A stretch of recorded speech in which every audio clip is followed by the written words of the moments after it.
Assam exit poll numbers అని చెప్పి చాలా క్లియర్గా కనబడుతుంది. అసెంబ్లీ ఎలక్షన్ 2026 అని చెప్పి బీకాన్ ఎక్స్క్లూజివ్ అని కనబడుతున్నది.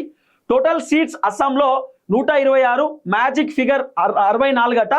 ఎన్డీఏకి అస్సాంలో 77 నుండి 82 సీట్లు వచ్చేటటువంటి అవకాశం ఉందట. ఇది బీకాన్ సర్వే వాళ్ళు చెప్తున్నారు. ఇంతకుముందు ఆపరేషన్ చాణక్య, ఇప్పుడేమో బీకాన్ సర్వేకి సంబంధించినటువంటి ఎగ్జిట్ పోల్ ఇది.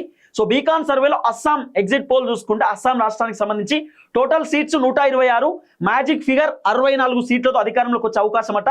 ఎన్డీఏ 77 నుండి 82 సీట్లు వచ్చే అవకాశం ఉందట. కాంగ్రెస్ అలయన్స్ కి 38 నుండి 43 సీట్లు వచ్చే అవకాశం ఉందట. తర్వాత ఏఐయుడిఎఫ్ అదర్స్ కి 4 నుండి 9 సీట్లు వచ్చే అవకాశం ఉందట. అంటే టోటల్ గా ఎన్డీఏకి దగ్గర 82 సీట్లు అంటున్నారు. కానీ మ్యాజిక్ ఫిగర్ 64 సీట్లతో అధికారంలోకి వచ్చే అవకాశం ఉంది పార్టీ అని చెప్పి చెప్తా ఉన్నారు. సో మాక్సిమం ఎన్డీఏ అస్సాంలో ఈసారి చక్రం తిప్పేటటువంటి అవకాశాలు చాలా బలంగా కనబడుతున్నది. తర్వాత బీకాన్ ఎక్స్క్లూజివ్ అని చెప్పి కేరళ ఎగ్జిట్ పోల్ చూసుకుంటే కేరళలో టోటల్ సీట్స్ 140, మ్యాజిక్ ఫిగర్ 71 సీట్లతో కేరళలో పార్టీ అధికారంలోకి వచ్చే అవకాశం ఉన్నదట.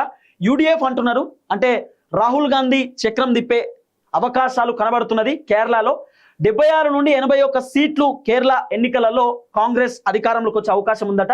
ఎల్డీఎఫ్ కి దాదాపు 57 నుండి 62 సీట్లు, ఎన్డీఏ బీజేపీకి 1 నుండి 5 సీట్లు వచ్చే అవకాశాలు ఎక్కడ కేరళలో కనబడుతున్నది. అంటే రేవంత్ రెడ్డి సక్సెస్ అయినట్టే. అది రేవంత్ రెడ్డి సక్సెస్ అయినని చెప్పొద్దు, రాహుల్ గాంధీ సక్సెస్ అయినట్టు. రేవంత్ రెడ్డి కంటే ఎక్కువ రాహుల్ గాంధీ తిరిగిండు అక్కడ గ్రౌండ్లో. ఇప్పుడు నేను చెప్తున్నా కదా, ఈ రేవంత్ అని అంటాడు కేరళలో కాంగ్రెస్ గెలుచుడితోటే నేనే గెలిపించిన, నేనే పోయిన ఆడికి, నేనే నేను పోయి తెలంగాణలో మొత్తం అభివృద్ధి చేసిన సూపర్ అనుడితోటే కేరళ వాళ్ళు వచ్చి మా తెలంగాణకు వచ్చి చూసిరు, అడిగిర్రు.